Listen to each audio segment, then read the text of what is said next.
Morning, अस्सलाम वालेकुम। Rising Pakistan में आपको कहेंगे खुश आमदीद। मेरे साथ है मोहम्मद शुएब, मेरे साथ है सबीन फारूक। गुड मॉर्निंग, खुश आमदीद कहते हैं आपको राइजिंग पाकिस्तान में। नई एनर्जी के साथ करते हैं इस दिन का आगाज। और आज का सवाल मेरा ये है कि अक्सर जब हम कहीं जा रहे होते हैं, sometimes we are invited somewhere, maybe dinner है, लंच है, किसी जगह पे आपको इनवाइट किया जाए और वहाँ पर जाने के बाद जब आप ये सोच रहे हो कि ओह मुझे तो यहाँ कुछ लेकर आना चाहिए था, या समटाइम्स जाते वक्त आप सोच रहे थे क्या लेकर जाऊँ। सो क्या ऑप्शंस माइंड में आती हैं? Some common options are cake ले जाते हैं, मिठाई ले जाते हैं, मिठाई भी कुछ और ही समझा जा रहा होता है, केक ले जाते हैं, फ्रूट्स ले जाते हैं, या तीसरी ऑप्शन होता है बुके ले जाते हैं। हाँ, सो चले मैं इस पे एक पे आता हूँ। हाँ। बुके पे आ जाता हूँ। फॉर एग्जांपल आप बुके कहीं लेकर जाना है, कहाँ जाएं तो आपको बुके लेके जाना चाहिए? मरीज का हाल पूछने जाए तो ले जाएं? मरीज का हाल पूछने जाएं तो ले जाएं। वैसे उससे बुके से ज़्यादा ना फ्रूट्स और इन चीज़ों की जरूरत होती है, तो इट्स बेटर कि कुछ हेल्दी ले जाएं। एनी हाउ, चॉइस आपकी अपनी है। चॉइस आपकी नहीं, चॉइस आपकी अपनी, लेकिन आप अच्छी ऑप्शन दे रहे हैं ना। कोशिश ये, हाँ, कोशिश आप ये करें कि आप ना कोई हेल्दी चीज़ लेके जाएं, वो बड़ी इंपॉर्टेंट होती है। अच्छा, उसके अलावा बुके कहाँ लेके जाए जा सकते हैं? किसी की दावत पे जा रहे हैं, किसी ने आपको दावत पे बुलाया, आप maybe you are newly married और आप कहीं जा रहे हैं तो ले जाएं, या आप किसी की शादी पे जा रहे हैं, आप बुके लेके जा रहे होते हैं, है ना? लेकिन जस्ट इमेजिन तीमारदारी के लिए आप बुके लेके जा रहे हैं और आप लाल गुलाब लेके जा रहे हैं। जस्ट इमेजिन, मतलब वो कैसा लगेगा? अच्छा, ये बड़ा नेवर बी कंफर्टेबल कि मैं लेके जाऊं लाल गुलाब का बुके और किसी की तीमारदारी के लिए। वो I don't know, it just doesn't look appropriate. अच्छा, ये बड़ी बात आपने की है सबीन, क्योंकि लोगों को मालूम भी नहीं है कि अगर आपने फूल लेकर जाने ही हैं तो कब, कहाँ, किसके लिए कौन सा फूल लेकर जाना चाहिए। वैसे तो फूलों का अपना अपना एक सीज़न होता है ना, कि अच्छा समटाइम्स आपको डैफोडिल्स नज़र आ रहे होते हैं, समटाइम्स आपको ट्यूबरोज नज़र आ रहे होते हैं, बिकॉज ट्यूबरोज का सीज़न बड़ा लिमिटेड होता है, एंड देन रोजेज़ और फिर ग्लैड्स और डिफरेंट फ्लावर्स के बुके तो आपको नज़र आ रहे होते हैं। इफ़ यू आस्क मी तो मैं तो वो फूल लेकर जाऊँगा जो मुझे पसंद है। अगर मैं देखूँगा कि सीज़न है ट्यूबरोज का तो आई प्रेफर ट्यूबरोजेज़, मुझे उसकी फ्रेगरेंस बहुत ज़्यादा पसंद है। लेकिन हाँ, फूल का एक मकसद होता है, रंग का एक मकसद होता है। जिस तरह सबीन ने जिक्र किया लाल फूल, बाकी समटाइम्स आपको लगता है कि नहीं, दैट्स नॉट एन अप्रोप्रिएट कि आप रैंडमली कहीं भी लाल फूल लेकर चले जाएं। सो लाल फूल कब लेकर जाने हैं, सफेद फूल कब लेकर जाने हैं, पिंक फूल कब लेकर जाने हैं? हाँ, मैं बता रहा हूं आपको। सब जो लाल फूल, अच्छा चलो मैं स्टार्ट करती हूँ। लाल कब लेके? अच्छा, वो आपका कोई रोमांटिक रिलेशनशिप है तो आप जरूर रेड फ्लावर एक्सचेंज करें, या आप शादी पे जा रहे हैं किसी की, तो वो भी एक अच्छा लगता है कि फेस्टिविटी के पर्सपेक्टिव से आप लाल गुलाब। अच्छा, उसमें भी आई थिंक आप अगर पिंक दे दें तो ज्यादा बेहतर है। वो भी ज्यादा बेहतर है, दैट्स आई एग्री। अच्छा, अब मेरा सवाल आपसे ये, अगर दोस्त हैं कोई, आप किसी दोस्त से मिलने जा रहे हैं, वो सिर्फ दोस्त है, मामला दोस्त तक ही है, तो फिर किस रंग का गुलाब दें? अगर मुझे ले जाना हो और अगर ऊपर से दोस्ती है सिर्फ, और अंदर से I don't like that person, तो मैं येलो फूल लेके जाऊंगी, ठीक है? और अगर तो वाकई हाँ दोस्ती है, अच्छी दोस्ती है, तो मैं सफेद फूल लेके। एब्सोल्युटली राइट, सफेद फूल, यस। जब दोस्तों को आप मिलने जाएं तो दोस्तों में सफ़ेद फूल लेकर जाएं, तो ये वाकई आपकी फ्रेंडशिप को जाहिर कर रहा होता है, आपकी जो दोस्तों के साथ लॉयल्टी होती है उसको रिप्रेजेंट कर रहा होता है। अच्छा, यूँ तो सब्ज रंग, ब्लू कलर, पर्पल कलर, हर रंग की एक सिग्निफिकेंस होती है, लेकिन मैं उस पूरी साइंस में तो नहीं जाऊँगा। लेकिन हाँ, ये बात जो सबने आगाज़ में भी की थी कि अगर किसी मरीज़ के पास आप जा रहे हैं, कोशिश करें, मैं तो कहूँगा सबीन जूस भी नहीं, क्योंकि अक्सर हम कहते हैं कि जूस में शुगर कॉन्टेंट बहुत ज़्यादा होता है, अनहेल्दी, तो प्लीज़ ब्रिंग फ्रूट्स लेके जाएं, बहुत अच्छा होता है। अच्छा, पर्पल फ्लावर्स ये कब लेके जाने चाहिए? अच्छा, ये मैं, अगर आप मुझे इजाजत दें तो मैं बता देता हूँ कि पर्पल मैंने पढ़ा था। जल्दी से पढ़ के बता दें, अच्छी बात हो जाएगी, बिकॉज़ हम थोड़ा सा आज अवेयरनेस बात करें तो हम जरा अच्छी अवेयरनेस के पर्सपेक्टिव लोगों को बताएं। अगर सक्सेस है कोई, आप सक्सेस पार्टी है, ठीक है, और आप वहां पर जाना चाहते हो तो पर्पल फूल आप लेकर जाएं। नौकरी की हो सकती है, ग्रेजुएशन की हो सकती है, कोई भी सक्सेस पार्टी अगर है तो उसमें आपको पर्पल फूल लेकर जानी चाहिए। बिल्कुल ऐसे। अच्छा, ऑरेंज के बारे में बताऊं? हाँ, बताएं। सो ऑरेंज जो है ना, ये होता है जब आप किसी बीमार के पास जाएं तो आप ऑरेंज फूल लेकर जाएं। हाँ, तो आप तीमारदारी के लिए जो हमने आपको पहले तो फ्रूट्स है, फ्रूट्स के साथ अगर आपने लेके एक फूल ऐड आपने करना है तो वो ऑरेंज फूल होना चाहिए। अच्छा, मेरा सवाल ये है, गोभी का फूल कब और किसके लिए लेकर जाएं? लेके जाना चाहिए, किसी ने हस्बैंड लेकर जाए ना, बेगम के लिए घर जाके पकाएगी। आई मीन गोभी का फूल है, पकाएं, साथ फूल दें, साथ के पकाओ आलू गोभी, इससे प्यार मोहब्बत बढ़ेगी, आप फूल भी ले आए और आपका दोपहर का खाना भी हो गया। कि आज एसी शायद ज्यादा भी चल रहा है। आई मीन सबीन, गोभी का फूल इज फूल, इजंट इट? सही बात है, सही बात है। हम वैसे दूसरे फूलों की बात करें, लेकिन चलिए ठीक है, अगर आप कहते हैं तो ये भी।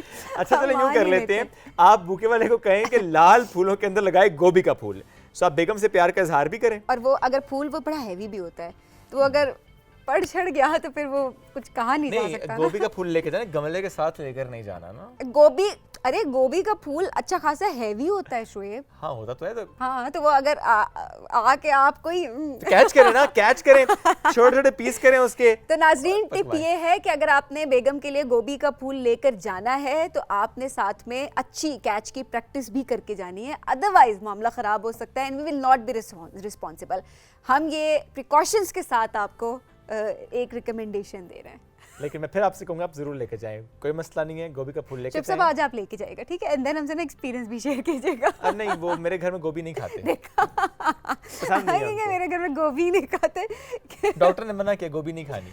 मुझे लग रहा है आपकी कैच की प्रैक्टिस नहीं आ अभी आज का। नहीं, डॉक्टर ने कहा है गोभी नहीं खानी। ओके गुड, ठीक हो गया। तो मैं लेकर नहीं जाऊंगा। चलिए जी, सब चलिए जी, आज हमने सोचा कि आज हम आपको बताएं कि कौन सा फूल जो है वो किस मौके पर व्हाट्स योर फेवरेट फ्लावर? मेरा तो व्हाइट रोज है। व्हाइट रोज मुझे व्हाइट रोजेस पसंद है। सो मेरा व्हाइट रोज है। अगर मुझे छीन के ना आए, ये भी एक बड़ा मसला होता है because I am allergic to so many things और समझ नहीं आ रही होती कि कौन सी एलर्जी किस टाइम पे ट्रिगर कर जाए। ऑनेस्टली जिंदगी, और वो इतने सारे लोग अभी जो देख रहे होंगे उनको समझ आ चुके होंगे कि मुझे कोई गेस्ट आता है उसने कोई परफ्यूम लगाया होता है ऐसा जिससे मुझे इरिटेशन हो जाए तो मेरी खांसी बननी होती है और शो के दौरान भी मैं खांस रही होती हूँ। बट अगर मुझे एलर्जी ना हो और मुझे कोई फूल पसंद हो तो मुझे वो वाइट रोज। अच्छा, अब इसमें एक और जो हमारी स्टोरीज का जिसकी वजह से हमने सारा ये क्रिएट किया वो ये है कि मेरी बेटी ने सवाल मुझसे किया। उसने कहा कि बाबा जिस तरह हम ह्यूमंस हैं और हमें कोई कट अगर लगे तो हमें पेन होती है, तो उन्होंने कहा कि प्लांट्स भी तो लिविंग थिंग्स हैं और अगर हम फूल तोड़ते हैं, अगर हम तोड़ रहे हैं उसको, वो तकलीफ़ होती होगी उस फूल को भी और उस पौधे को भी जिसका वो फूल है। तो मैंने कहा सवाल तो बड़ा इंपॉर्टेंट है। तो उसने कहा बाबा फिर हम क्यों देते हैं फूल? हम तोड़ रहे हैं, किसी को तकलीफ़ दे रहे हैं और किसी के चेहरे पे खुशी के लिए हम उसे फूल दे रहे हैं, बट हम किसी को तकलीफ़ दे रहे हैं, उस प्लांट को तकलीफ़ दे रहे हैं।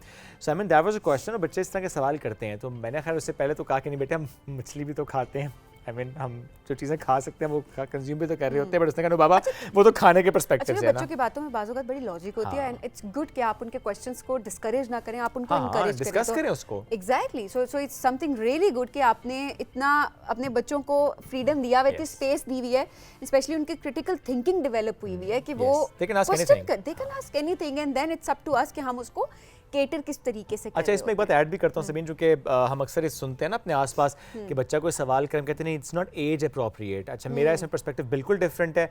अगर बच्चे ने आपसे सवाल कर लिया ना तो प्लीज़ ये मत सोचें कि एज अप्रोप्रिएट है या नहीं है। वो उस तक पहुँच चुका है, वो बात उस तक पहुँच चुकी है। नाउ इट्स योर रिस्पॉन्सिबिलिटी कि आप उसे किस अंदाज से उस सवाल का जवाब देते हैं। प्लीज़ डिस्कस करें, डिस्करेज मत करें, क्योंकि if you won't answer that particular question somebody else will, so please don't do that. और आपको ये नहीं पता कि वो अगर बाहर में कहीं से अपने दोस्तों से या किसी और से अगर ये बात पूछने लगे हैं तो वो जवाब क्या मिलेगा। आप तो बड़े सेंसिबल तरीके से, एक अच्छे तरीके से पेरेंट्स अपने बच्चों को जैसे समझा सकते कोई भी नहीं समझाता, तो it's better to answer the questions. वो आपके ऊपर डिपेंड करता है आप किस तरह से कर सकते हैं। खैर, आज का जो राइजिंग पाकिस्तान वो भी बड़ा ज़बरदस्त है, बड़े ज़बरदस्त मेहमान हमारे साथ मौजूद होंगे और आज ज़रा गानों की महफिल भी यहाँ पे सजेगी और बड़े मज़े के पुराने गाने जो कि हमारे लेजेंड्स ने गाए हुए, जो कि गाने हैं तो पुराने लेकिन एवरग्रीन है और आज भी हम सबके दिलों में वो लेजेंड्स भी जिंदा हैं और उनके गाने भी, उनका काम जो है वो हमारे यहाँ जिंदा है। और इसके अलावा कुछ और मेहमान भी साथ मौजूद होंगे, उनसे आपकी मुलाकात कराएंगे, लेकिन इस ब्रेक के बाद रहिए हमारे साथ। ये है राइजिंग पाकिस्तान।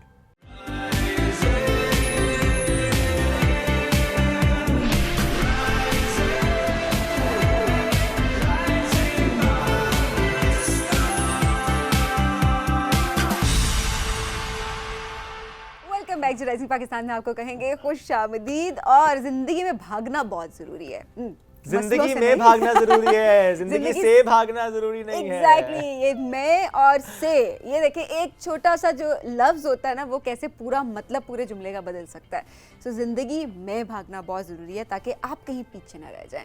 और जहाँ भागने की बात होती है तो मैं इस वक्त जो रनर्स हैं उनकी बात कर रही हूँ, जो प्रोफेशनली दौड़ते रहें, अपने जैसे मोबाइल रखें, एक्टिव रहें, हेल्दी जो हमारे एथलीट्स हैं, जो प्रोफेशनल रनर्स हैं, वो कहाँ कहाँ जाते हैं। अच्छा, वैसे तो हमें जब आता है शोएब के कोई मैराथन हो रही है, हमें जब कोई भी आता है मैराथन की बात करें तो हमें कहते हैं आप हमें ज्वाइन करें, आप हमें ज्वाइन करें, एंड वे लाइक कि हम कैसे करेंगे, थोड़ा मुश्किल लग रहा होता है कि शायद नोट सबीन इस दफ़ा जो वीकेंड पे जो इस्लामाबाद में हुई मैराथन में ज़ाहिर फुल मैराथन भी थी, हाफ मैराथन भी थी, and then 5 kilometres as well.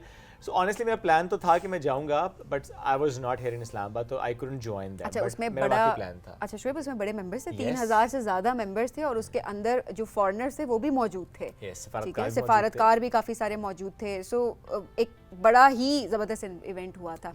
अच्छा, आज हमने एक और ही प्रोफेशनल रनर को अपने प्रोग्राम में दावत दी हुई है. इनका नाम है जी उमैरा कुलसूम अब्बासी, और ये तो पता नहीं क्या कहाँ भाग चुकी हैं जिंदगी में. पहाड़ों में भी भागती हैं, सड़कों पर भी भागती हैं. सो इन्होंने इस इवेंट में तो 5 किलोमीटर में हिस्सा लिया था, लेकिन इससे पहले वो हाफ मैराथन भी कर चुकी हैं, 10 किलोमीटर भी भाग चुकी हैं.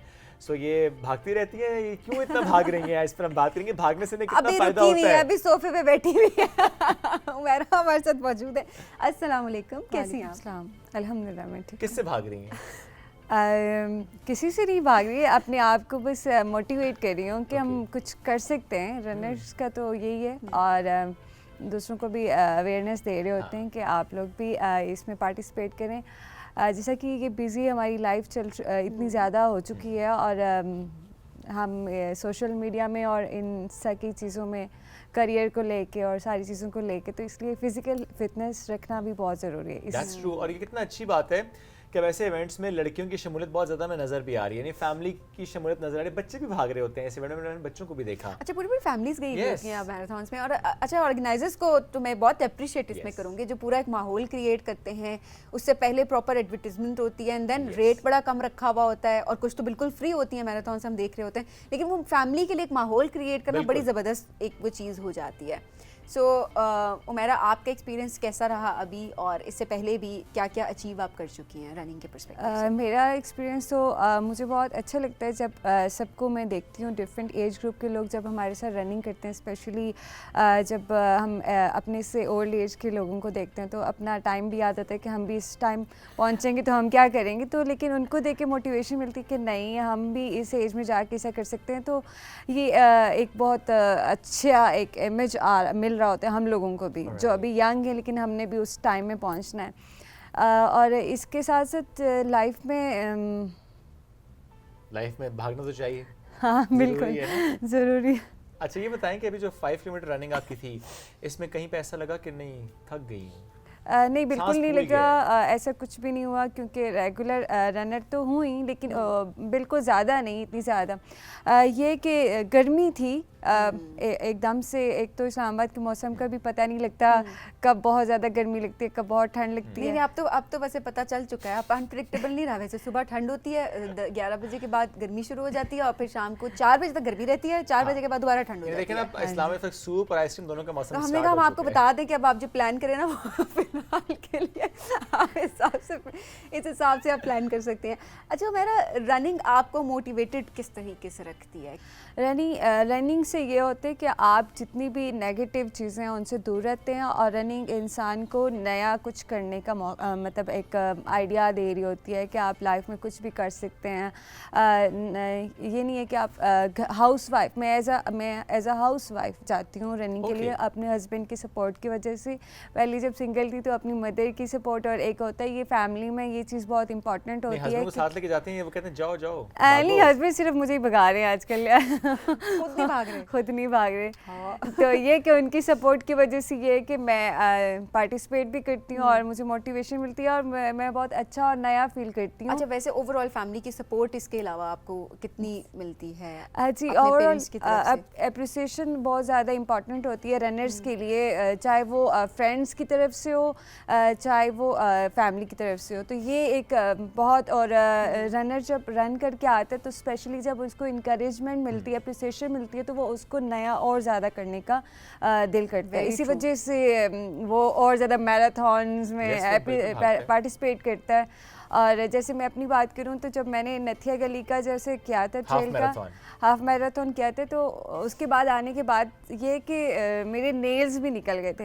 अच्छा, होता है, ऐसे भी होता है अगर आपका शूज़ भी अगर अच्छा ना हो तो लेकिन ये कि वो टफ था, फॉरनर्स थे हमारा ये है कि मैं क्रेडिट देती हूँ हमारे इस्लामाबाद की जितनी भी क्लब्स हैं। अच्छा, लोग तो नॉर्मली करते हैं ना कि वो स्टार्ट करते हैं नॉर्मल जॉगिंग से स्टार्ट किया, फिर वो ट्रैक्स मुकम्मल किए, then 5 kilometres and then 10 kilometres, then half marathons, then full marathons and then international events as well. आप जरा ऑपोजिट चल रही हैं, half marathon 10 kilometre and then 5 kilometre, what is this? Opposite क्योंकि बीच में मेरी शादी आ गई तो मैंने उसको थोड़ा फैमिली को टाइम, क्योंकि ये भी बड़ा इंपॉर्टेंट होता है लाइफ में, तो ये कि इसलिए मैंने अभी दोबारा इंशाल्लाह लाहौर मैराथन आ रही है तो उसमें मैं पार्टिसिपेट करूँगी। और वो कब आ रही है? हाँ जी, बस ये फेब में ही आ रही है। अच्छा, फेब में। इसका मतलब तैयारी भी फुल होती है? जी, तैयारी सब रनर्स की चल रही है, मैराथन हाफ मैराथन। क्या तैयारी होती है, रोजाना भागते हैं? नहीं, रोजाना की रूटीन में नहीं होते, लेकिन ये है कि सेशंस होते हैं एक में, मतलब इट्स डिपेंड के कौन कर रहा है, अपनी अपनी प्रैक्टिस की बात भी होती है, फिजिकल फिटनेस से रिलेटेड। अच्छा, रनर्स को जब हम देखते हैं ना, कुछ रनर्स होते हैं वो एक पेस पे भागते हैं जी, कुछ रनर्स होते हैं वो स्टार्ट जरा एक तेज स्प्रिंट से करते हैं और फिर वो स्लो होते हैं और फिर एंड पे फिर उनकी स्प्रिंट। आपकी क्या टाइप है इस मामले में? मेरा टाइम ये है कि मेरे अंदर अल्हम्दुलिल्लाह ये है कि स्टैमिना अच्छा है, मैं अपने आप को खुद ही मोटिवेट भी कर लेती हूँ। मेरा ये है कि स्लो स्टार्ट करती हूँ, फिर स्पीड, फिर स्लो, मतलब मैं अपने आप को ऐसी पेस अपनी ऐसी रखती हूँ। ऑलराइट, आप तो नहीं उस तरह की रनर, वो जो मैं अपनी बात हूँ, जब मैं रनिंग करता था पुरानी, बहुत बचपन की बात है, सो मेरे सामने जो रनर होते थे जिनका मुझे पता था कि अच्छा ये 1 किलोमीटर ना कर लेंगे इतने मिनट में, बिकॉज उनका बेस्ट टाइम 5 मिनट समथिंग था। सो मैं उनके पेस से मैच करने के लिए सिर्फ उनके कदमों में देखता था और बस जहाँ वो जा रहे मैं वहीं मैं पैर रखते रखते जा रहा हूँ, तो मैं इस फ्लो में चला जाता था। नहीं, मैं करती हूँ, ऐसा नहीं है, लेकिन मैं अच्छे रनर्स को फॉलो करती हूँ, ज़रूर करती हूँ, लेकिन ये नहीं है कि मैं उनकी कंपटीशन, क्योंकि उनका डिफरेंट है स्टैमिना, पेस उनकी ज़्यादा अच्छी होती है क्योंकि वो रेगुलर प्रैक्टिस में होते हैं। तो एज अ फीमेल हम लोगों को जब हम घर में रहते हैं तो हमारी वो जो पेस ख़राब हो चुकी है, रूटीन में जैसे हम बिजी हो जाते हैं तो ऑब्वियसली अपना एक रेस्ट मोड पे होते हैं ना, practice rest mode.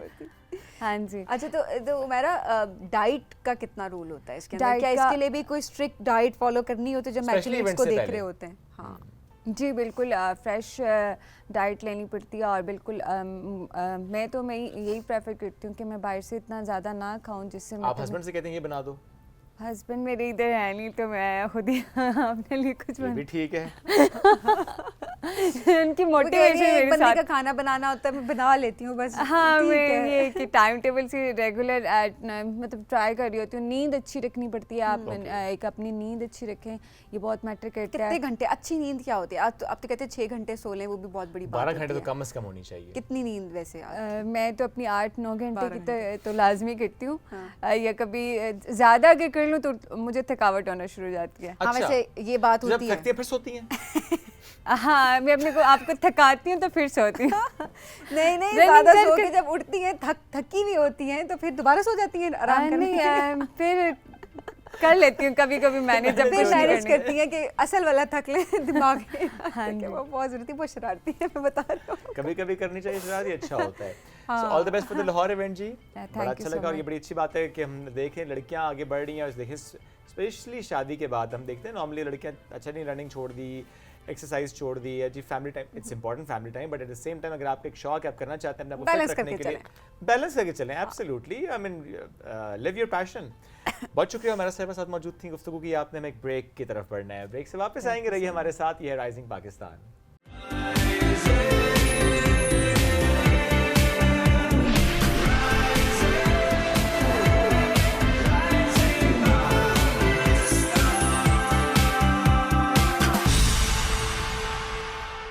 Welcome back. Rising Pakistan में अब हमें ज्वाइन किया राइजिंग स्टार्स ने। आज हम आपकी मुलाकात ऐसे सिंगर एंड म्यूजिशियन से करवाएंगे कि जो ग्रोइंग फेज में भी हैं, काम भी कर रहे हैं, नाम भी बना रहे हैं, लेकिन जब हम सिंगिंग की बात करते हैं या हम किसी भी म्यूजिकल इंस्ट्रूमेंट की बात करते हैं, ज़रा ये इसका शौक होना और इस शौक को परस्यू करना ये बड़ा इंपॉर्टेंट भी होता है। Sometimes you face some challenges and sometimes you just easily overcome those challenges. तो लेट्स सी कि इनकी अपनी स्टोरी क्या है, क्योंकि हम अक्सर ये बात करते हैं कि हम जो नए आने वाले लोग हैं, जो उभरते लोग हैं, जो अपना नाम बना रहे थे, emerging people in any domain, हमारी कोशिश होती है कि हम आपकी मुलाकात उनसे कराएं। तो आज ऐसे ही ज़बरदस्त मेहमानों ने हमें ज्वाइन किया है। हदसा याद ने हमें ज्वाइन किया, शी इज़ अ सिंगर, उनके साथ शामिल हैं जो कि गिटार बजाते हैं। अस्सलाम वालेकुम जी, कैसे हैं आप लोग? वालेकुम अस्सलाम, हम ठीक हैं। ग्रेट। इस्लामाबाद से आप दोनों? जी हाँ। ग्रेट। हदसा, तो म्यूजिक की तरफ शौक कैसे पैदा हुआ? ये यूँ कहूँगी कि माँ के पेट से सीख कर आना है। अच्छा। गॉड गिफ्टेड हूँ मैं, और जो जो उम्र बढ़ती गई तो चूँकि मैं क्रिश्चियन हूँ Okay. तो चर्चेस में गाना और फिर स्कूल्स में कॉम्पिटिशन्स वगैरह करना और प्रॉपर जो है 2016 में मैं प्रॉपर प्रोफेशनली मैंने स्टार्ट किया है। ओके अच्छा, तो मतलब अब तो काफी ज्यादा टाइम आपको गाते हुए हो चुका जी है। हाँ, जी हाँ। तो आवाज की पुख्तगी भी साथ साथ ही आती है, बिल्कुल, maturity आवाज में जो आती है। 2018 में मैंने सीखना शुरू किया उस्ताद सुहेल चंद हवा साहब से, और उससे पहले मेरे साबिका उस्ताद थे उस्ताद हारिस बज़मी साहब। तो अभी मैं स्टिल लर्निंग के प्रोसेस में हूँ। ग्रेट। शामिल, आपका सफ़र कैसा चल रहा है विद द म्यूजिक? अल्लाह का फजल है, शुक्र है। My name is Shalim. Shalim, sorry Shalim. Shalim Shalim था, शामिल हो गया। शालिम हमारे इस गुफ्तगू में शामिल है। अच्छा नाजरीन, एक मजे की बात यह है कि ये जो दोनों नाम है, ये दोनों ही आम फहम नाम नहीं है, और ऑब्वियसली जुबान पे हदसा का नाम भी ना, जब हदसा एंटर हुई है हमारे पीटीवी की बिल्डिंग में तो लोग कहते हैं हादसा हादसा आगे हादसा, बिकॉज हमने कभी नाम नहीं सुना। तो हमने को बताया कि नहीं, आपने अलिफ निकालना है, उसमें से नाम हदसा। हदसा का क्या मतलब होता है? हदसा का मतलब होता है खुशबू और खुशी। खुशबू और खुशी। कितना और शालिम का खूबसूरत मतलब क्या मतलब होता है? सलामती वाला। सलामती वाला। देखिए दोनों का बड़ा प्यारा मतलब भी है, इतने प्यारे प्यारे नाम है, और आज दरमियान हमारे प्यारे प्यारे लोग मौजूद भी हैं। हम आगे चल के गाने भी सुनेंगे, और आपकी कोई फरमाइश है तो आप हमें व्हाट्सएप भी कर सकते हैं। लेकिन हम जरा जानना ही चाहते हैं कि जब आपने सिंगिंग की तरफ कदम रखा, आपने सीखा, सो आपके लिए जर्नी आसान रही? इट वॉज लिटिल डिफ़िकल्ट, वो इसलिए कि आप जब शुरू करते हैं, बिल्कुल स्टार्ट में बिगनर होते हैं, तो आपको वो चीज़ें लर्न करना थोड़ी मुश्किल होती है। क्योंकि मैं गॉड गिफ्टेड हूँ, तो इसलिए मेरे लिए ज़्यादा मुश्किल नहीं था। बट कुछ चीज़ें होती हैं जो जिन पे ज़्यादा मेहनत चाहिए होती है। स्टार्ट में मैंने काफ़ी रियाज़ किया है, अभी थोड़ी मसरूफियत की वजह से कम है, बट स्टिल रियाज़ में करती हूँ। और जो बेसिक रियाज़ है वो मैंने शुरू किया। और ये है कि इसमें गले की जो पोजीशंस हैं, गले में जो ताने वगैरह हैं, ये बनना थोड़ा डिफ़िकल्ट होता है, but I have worked on it. अच्छा, कितना टाइम आपको लगा आवाज़ को मैच्योर करने में, और अभी कितना टाइम आप रियाजत को देती हैं दिन में? तकरीबन जो है वो अगर सबसे कम दूँ तो 1 घंटा। जब मैंने स्टार्ट में जब किया है, तो वो फिर मैंने 8-8 घंटे 10-10 घंटे भी किया है। भाई हम गाने लगे तो जो हमारे तो गले ख़राब हो जाए एक आवाज़ लगानी होती है किसी को तो गला ख़राब, तो प्रॉपर केयर भी करनी पड़ती होगी, गर्म पानी एंड एवरीथिंग, या बस नहीं गॉड गिफ्टेड है तो ज़रूरत ही नहीं है कुछ करने की? ये तो आपने कुछ ज़्यादा ही पर्सनल पूछ लिया, करनी पड़ती है। पूछ लिया अल्लाह, मैंने कौन सी तुम्हारी जायदादें पूछ ली है? नहीं दरअसल मैं इतना करती नहीं हूँ। ये ऑल जो है ना, ये सब खुदा का फजल है। मैं स्टिल जो है वो कर रही हूँ। ठीक हो गया वो। अच्छा, वो एक सीक्रेट है कि गले को कैसे सही रखती है, वो सीक्रेट वो नहीं बताना चाहती। नहीं, maybe there is no secret, it's natural। Yeah, it's natural। कह सकते हैं, ऐसे भी हो सकता है। Sometimes it's मैं यही कह रही हूँ कि खुदा का फजल है, it's not। चले, ये एक बड़ी अच्छी बात होती है कि आपको एक ब्लेसिंग आपके पास है, तो आप उसको उसी तरीके से उसको रिगार्ड भी करते हैं, उसके वैल्यू भी करते हैं, फिर उसका ख्याल भी रखते हैं। Something really good. I think music हो जाए। बिल्कुल, फरमाइश आप करेंगी, मैं करूँ, या ऑडियंस से फरमाइश करवाई जाए? मेरा ख्याल है पहला सॉन्ग उनकी चॉइस पे छोड़ते हैं, फिर उसके बाद जरा फरमाइशों का सिलसिला शुरू करते हैं। चलिए ऐसे कर लेते हैं। बल्कि मैं चाहता कि हम नूरजहां साहिबा की कोई बात करें और साथ साथ उनका कुछ सुने भी आपसे, तो ऐसा मुमकिन है? बिल्कुल, बहुत। फॉलो ज़्यादा नहीं किया आपने? जी, फॉलो ज़्यादा किसको किया है, किस सिंगर? मैंने मुख्तलिफ सिंगर्स को मैंने सुना है, और ज़्यादा जो फॉलो मैंने किया है वो मैडम जी और नाहिद अख्तर साहिबा। चलिए फिर मैडम से ही स्टार्ट करते हैं। जी जी ज़रूर।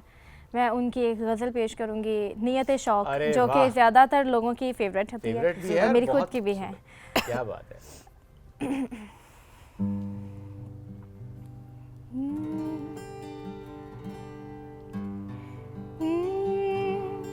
नियते शौक भर न जाए कहीं, नियते शौक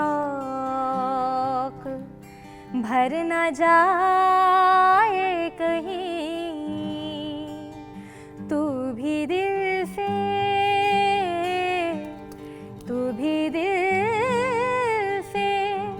उतर न जाए कहीं,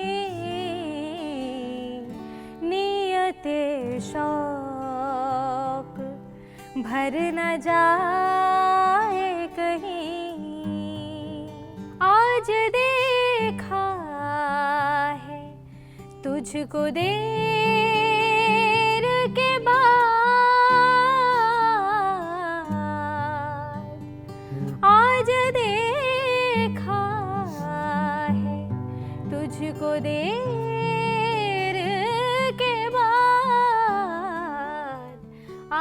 का दिन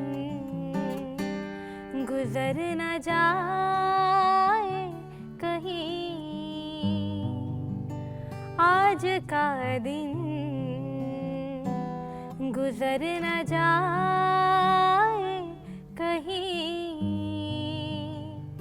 तू भी दिल से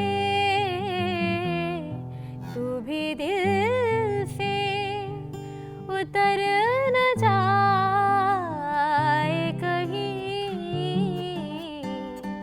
नियते शौक भर न जाए कहीं। वेरी नाइस, बहुत प्यारी Beautiful. आवाज़ है आपकी और बहुत खूबसूरती से आपने, मैडम को गाना आसान नहीं है लेकिन आपने बिल्कुल। बड़ी खूबसूरती से उनको गाया। अच्छा, वैसे वाकई सबसे ज़्यादा कौन से हमारे लेजेंड्स हैं जिनको गाना आपके लिए मुश्किल है और आपको लगता है कि वो मैच करना, लेवल करीब जाना बड़ा मुश्किल हो जाता है और लोगों के एक्सपेक्टेशंस के पर्सपेक्टिव से भी? It's obvious madam Noorjahan. That's true. बहुत मुश्किल है उनको उनको कॉपी करना तो दूर की बात है, उनको फॉलो कर लें तो थोड़ा बहुत हम कर सकते हैं, नियर मैच अच्छी चीज़ें सीख सकते हैं जो हमारे हम कर सकते हैं, एटलीस्ट उनसे हम बहुत कुछ सीख सकते हैं। तो मेरे ख्याल में उनको सबसे ज़्यादा मुश्किल होता है। जब भी फैमिली गैदरिंग में बैठती हैं तो फरमाइशें करते हैं फैमिली वाले दोस्त? जी हाँ, बिल्कुल करते हैं। इसका मतलब है आप हैं महफिल की जान, जहाँ पे आप बैठी होंगी वहाँ पे सब कनेक्ट हो जाएंगे। बिल्कुल, सभी कहते हैं कि जी हदसा कुछ सुनाएं।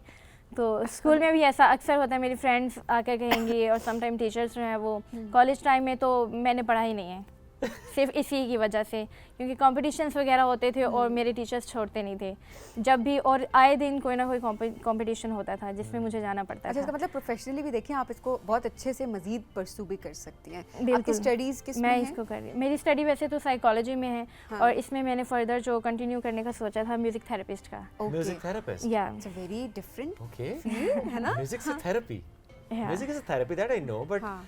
आई मीन म्यूजिक थेरेपिस्ट होना पाकिस्तान में है म्यूजिक थेरेपिस्ट? नहीं है, बट अब्रॉड में ज़रूर है। बट आपने सोचा ये, आई एम सो ग्लैड, मैं भी पाकिस्तान की पहली म्यूजिक थेरेपिस्ट हदसा याद अगर बन जाएं। बिल्कुल।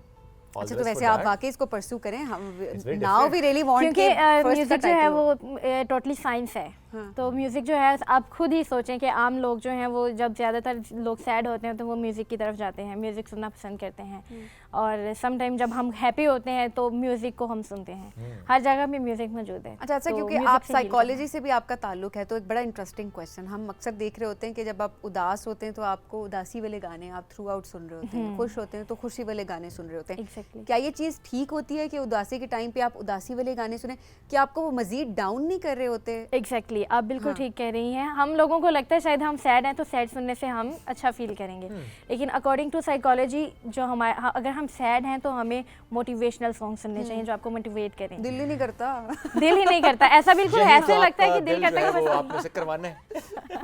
एग्जैक्टली, लेकिन psychologist as a music therapist, जो भी कोई म्यूज़िक थेरेपिस्ट है वो हमेशा मोटिवेशनल सॉन्ग्स की तरफ लेकर आता है, क्योंकि सैड सॉन्ग्स जो हैं वो बहुत ही इंसान को ना डिग्रेड कर देते हैं और इवन सुसाइड्स की तरफ भी लेकर जाते हैं। ओह, सैड सॉन्ग, सैड म्यूज़िक जो है, हाँ कुछ लोगों को वैसे सैड म्यूज़िक सुनना पसंद होता है, उनका मिजाज ऐसा होता है, लेकिन सैडनेस की वजह से सैड म्यूज़िक सुनकर कई लोग जो है ना वो सॉन्ग्स में ना इन्वॉल्व हो जाते अच्छा, हैं। काफ़ी लोग ये भी कहते हैं ना कि हमें वैलिडेशन भी मिल जाती है सॉन्ग से। अगर आप सैड हैं तो आप इर्द गिर्द आपको कोई सुनने वाला नहीं है तो आप Relatable भी लग रहा होता है। एग्जैक्टली कनेक्ट आप म्यूजिक से कर रहे होते हैं, आपकी फीलिंग्स को ऐसा लगता है Exactly. म्यूजिक वैलिडेट कर रहा है, तो वो एक कनेक्शन से बिल्ड हो जाता है। सो क्या वो भी बुरी चीज़ है? वो भी आपको डिप्रेशन की तरफ लेके जाती है? नहीं, मैं नहीं समझती हूँ। ओके, मेरी नज़र में जो है म्यूज़िक आपको हमेशा एक दरिया में लेकर जाता है। मैं अपनी बात करूँ तो जब मैं कुछ सुनती हूँ, चाहे मैं सैड हूँ चाहे मैं हैप्पी हूँ, मेरे लिए एक दरिया होता है जिसमें मैं इन्वॉल्व हो जाती हूँ। इट डजंट मीन सैड कि मैं अगर सैड सुन रही हूँ तो उसमें भी वो सुनने के बाद मैं हैप्पी सॉन्ग भी सुनती हूँ। अगर मैं सैड हूँ ना उसके बाद हैप्पी भी सुनती हूँ और फिर मैं कहती हूँ ये ज़्यादा बेहतर है। ठीक है, अब ये एक दरिया है, इसमें आप हर किसी के लिए भी दरिया नहीं होता, कुछ लोगों को म्यूज़िक सुनना ही नहीं भी पसंद होता, उनके लिए इरिटेटिंग होता है, तो लेकिन जिनको पसंद होता है वो उसमें जो है ना वो इन्वॉल्व हो जाते हैं, बाकी वो उसमें बह जाते हैं उस पर दरिया में। That's true. म्यूज़िक जो है ना वो एक इमोशन है और इमोशन जो है आपको पता है एक पूरा समुंदर होता है। हाँ। तो इमोशंस में बहुत तरह की इमोशंस पाई जाती हैं। हाँ। जिसमें हैप्पीनेस भी है, जिसमें तो वो sadness सारी भी चीज़ें है। उसमें आ जाती है। तो शालिम आपके लिए कितनी थेरेपी होती है? क्योंकि अक्सर अब हम देख रहे होते हैं कि डिफरेंट क्लब्स हैं जिन्होंने ग्रुप म्यूजिक सेशंस जो हैं थेरेपी वो स्टार्ट की हुई है, एंड देन ड्रम बजा रहे होते हैं सारे एक साथ बैठ के, जिस तरह ये गाने की बात है, ड्रम सर्कल्स की बात हो रही होती है काफ़ी ज़्यादा। सो आपके लिए भी क्या ये थेरेपी है? आपको कैसा लगता है?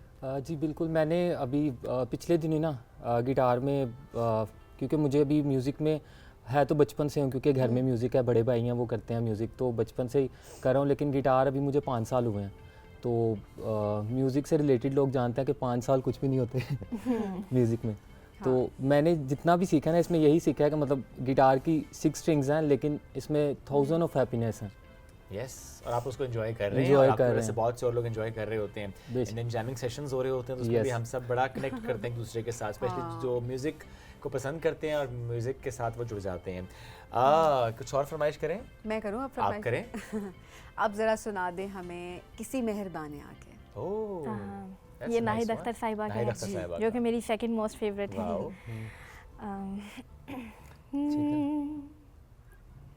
किसी मेहरबान आके मेरी जिंदगी सजा दी, किसी मेहरबान आके मेरी जिंदगी सजा दी।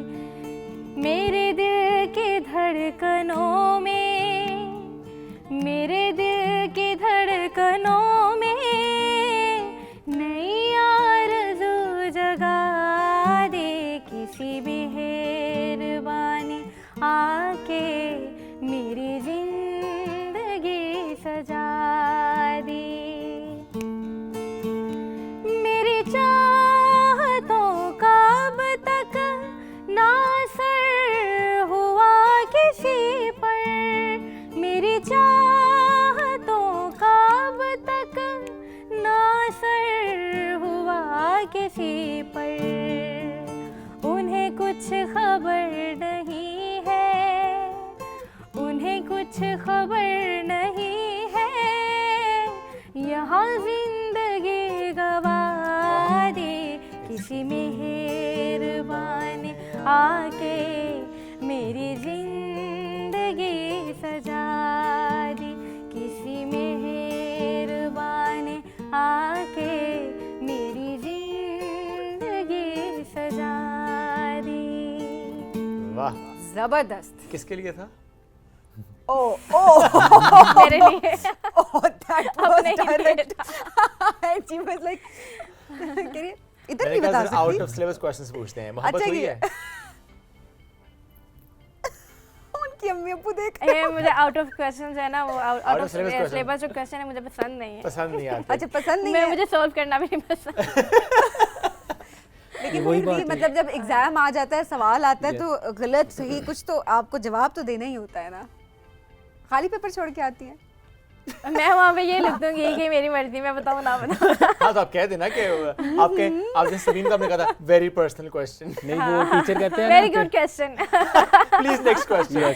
नेक्स्ट क्वेश्चन भी कर हाँ, सकते हैं। जी, नुकसान next हुआ है question. जिंदगी में कभी? क्या हुआ? नुकसान हुआ है कभी जिंदगी में? बहुत सारे हुए फाइनेंशियली, हैं। इमोशनली? बहुत सारे हुए हैं। बहुत सारे नुकसान हुए हैं। रोई हैं कभी जिंदगी में? हाँ, मैं तो छोटी छोटी बात पर रोती किस बात पे आखिरी बार रोई थी? हूँ। लेकिन ना नाज़रीन, सिंगर बैठी हुई है और सवाल हम कर रहे हैं डिफरेंट, हमने कहा जरा डिफरेंट करते हैं। मैं आपको एक बात बताऊँ, बताएं, मैं बताएं। इतनी सी बात पे भी रो पड़ती हूँ कि अगर मेरे पापा मुझे यूनिवर्सिटी से लेट पिक करने आए तो मैं अकेली खड़ी होती तो मैं रोना शुरू कर देती। ये नौजी आ चुका है क्योंकि इन्होंने सवाल कर दिया मुझसे वो जो कि आउट ऑफ सिलेबस में रोना शुरू ना कर पूछे ना पूछे। मैं नहीं पूछूंगा, गाना सुनते हैं अगला। हमारे पे मसला हो जाएगा, कहेंगे लड़की रुला के भेज दी। हाँ, कहा जाता है कि जो आर्टिस्ट होते हैं वो बहुत सेंसिटिव होते बिल्कुल हैं, ऐसे ही है। और आई थिंक ये सच है, क्योंकि मैं खुद अपने अच्छा, मैंने सुना था आर्टिस्ट अपने काम को लेके बड़े सेंसिटिव होते हैं कि उनके काम को कोई कुछ ना कि आप हाँ, आपकी नहीं, personality काम से भी sensitive होते हैं, है। काम के लिए भी होते हैं, लेकिन उनके जो वो इमोशनली भी बहुत सेंसिटिव होते हैं। दैट आई एग्री, बाकी सेंसिटिव होते हैं। मुझे लगता है आजकल हम सभी सेंसिटिव हो जाते हैं। हाँ, वो तो है, बिल्कुल है। I mean, मैं हूँ सेंसिटिव, आप हैं सेंसिटिव, हम सब हैं लेकिन somehow। मुझे लेट को लेने में रोती नहीं हूँ। मैं कैब करा के घर आप खुद ही गाड़ी स्टार्ट करके हाँ, निकल एक दफ़ा ना कॉलेज में पापा लेट हो गए और मैं रोती हुई वाइस प्रिंसिपल के पास गई हूँ और उनको रोते हुए कह रही हैं कि मेरे पापा नहीं आए, कॉल करवा दें। अब उसके बाद पापा ने कहा मैं 10 मिनट पहले पहुंच जाऊंगा, लेट नहीं जाऊंगा। रियली ऑलराइट जी, एक और फरमाइश हम करते हैं। अगर नयरा नूर साहिबा का कोई गाना हम आपसे सुनना चाहें तो हाँ जी हाँ, प्लीज। I can try. बल्कि हम फरमाइश ही करते हैं, कर रूठे हो देना। तुमको कैसे मनाऊं। हाँ जी ज़रूर, ये मेरा फेवरेट सॉन्ग अरे है। क्या बात है, हम अच्छी चॉइस कर रहे हैं, सारे जी फेवरेट गाने हाँ। सुन रहे हैं। बिल्कुल। तो हम सुनते हैं जी, नयरा नूर साहिबा का खूबसूरत सा ये गाना है और आई एम श्योर कि बहुत से लोगों को पसंद है। आप इसको कहीं ना कहीं रिलेट भी कर पाएंगे। तो ये मैंने ऐसे सवालों से कर दिया था जस्ट उनको तंग करने के लिए। अदरवाइज गाना सैड हो हैप्पी हो, ज़रूरी नहीं होता कि आपने जब गाया तो किसी के लिए ही गाया है। हम जस्ट एंजॉयिंग द म्यूजिक। मैं हमेशा कॉम्पोजिशन को और लिरिक्स को जो है ना एंजॉय करती हूँ, That's क्योंकि जो nice. लिरिक्स होते हैं ना वो आपका एक मिजाज बनाते हैं। जैसे हम अगर कुछ सिंगर्स ऐसे हैं जो अगर नयरा नूर साहिबा को देखें हम, तो वो प्रॉपर एक्सप्रेशन के साथ गाते हैं। यस। तो एक्सप्रेशन के साथ गाना मतलब वो नहीं Yes. होता। अच्छा, ऐसे होता है कि कुछ गाने जब आप सुन रही होती हैं तो सुनते ही आपको लगता है कि ये गाना मेरे गाने के लिए बना हुआ है, मतलब मेरी आवाज़ के लिए बना हुआ है। बिल्कुल। कुछ ऐसा होता है ना, क्योंकि कुछ आवाज़ों पे कुछ गाने बड़े सूट कर रहे होते हैं, तो शायद इस तरह के गाने आप मैं जो है ना अक्सर ऑब्जर्व कर लेती हूँ कि ये गाना मेरी टोन पे सूट करेगा कि नहीं। अगर वो मेरे टोन के लिए नहीं है तो मैं कभी भी वो नहीं गाती। मतलब कोई ऐसा गाना जो आपको लगता है कि आपको पसंद है पर आपकी टोन के लिए नहीं है, you can't Singh that well. Most of the time मैं ऐसा सुनती नहीं हूँ। ऑलराइट। जो मेरे मिजाज का नहीं होता मैं सुनती ही नहीं। कैफे खलील को सुना? बट मुझे नहीं लगता वो मेरी आवाज़ है। नहीं गा। अच्छा, मैंने गा के ट्राई देखा करके है। देखिए अगर वो गाना। आउट ऑफ सिलेबस मुझे ऐसा लगता है, नहीं मुझे ऐसा लगता है इनकी आवाज़ पे शायद वो बड़ा मुझे अच्छा, भी लग रहा है बहुत बैठेगा। अच्छा सूट करेगा। मैंने गा के देखा पर मुझे मजा नहीं आया। ओके, नहीं ठीक है, फाइन। समटाइम्स आपको लगता है कि नहीं आप एंड उससे सॉन्ग बहुत अच्छा है। हाँ। आई लाइक इट, बट मुझे मेरी आपकी आवाज़ पे प्रैक्टिस से आपको लगता है आपकी आवाज़ के लिए यू डोंट एंजॉय। मैं मेलोडियस ज़्यादा चीज़ें गाती हूँ और मेलोडियस जो यू नो वो पुराने सॉन्ग्स हैं उनमें ज़्यादा मेलोडी पाई जाती है। ओके। तो नए वालों में क्या पाया जाता है? नए वाले ज़रा फोक टाइप के होते हैं ना आजकल जो चल रहे हैं, तो मुझे फोक म्यूजिक इतना पसंद नहीं, लेकिन मैं गा लेती हूँ। आज ऐसा वाले नहीं कि नहीं सिंगर्स में गाती। कोई पसंद है वैसे? आजकल के सिंगर्स में नहीं। हाँ बिल्कुल हैं, जैसे साहिर अली बग्गा साहब Okay. हैं और उसके अलावा कुछ सिंगर्स हैं जो मुझे बाय नेम नहीं याद हैं, Okay. बट आवाज़ों की पहचान है मुझे। Right. कुछ फिर सॉन्ग्स मेरे हैं ख्याल हमारे पुराने पे ही OSTs हैं बहुत आइडियल अच्छे। कौन है वो? मैडम ही हैं जी हाँ, जिनको आप फॉलो करती जी हैं? हाँ बिल्कुल। ओके। और नुसरत फतेह अली खान को कितना सुना? उनको बहुत ज़्यादा नहीं मैं कहूँगी, Okay. लेकिन क्योंकि वो यू नो वो एक कवाल थे, तो कव्वाली कवाल के का बादशाह। मिजाज और होता है और मेरा कवाली का मिजाज नहीं है, बट कुछ चीज़ें हैं जो मुझे उनकी जो याद हैं। तो अच्छा। उस्ताद नुसरत फतेह अली खान साहब का कुछ अगर हमें सुना दें।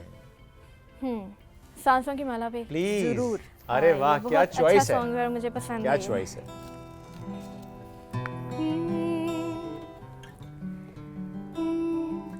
सांसों की माला पे, सांसों की माला पे सिमरू में पी का नाम, सांसों की माला पे सिमरू में पी का नाम, अपने मन की मैं जानूं और पी के मन की राम, सांसों की माला पे, सांसों की माला पे, सांसों की माला पे सिमरू में, सिमरू में, सिमरू में पी का नाम, सांसों की माला पे सिमरू में पी का नाम।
वाओ नाइस, जबरदस्त जबरदस्त, क्या बात है। अच्छा वैसे जितनी मैं देख रही हूँ स्टैमिना इतना है, जितने गाने गवा लो वो थक, मतलब वो एक होता उसी है ना एनर्जी कि के आपका साथ, उसी पेस के एनर्जी साथ। कम हो जाती है कुछ भी, बट इट शोज कि आप कितना प्रैक्टिस करती हैं And डेली passion भी है ना फिर।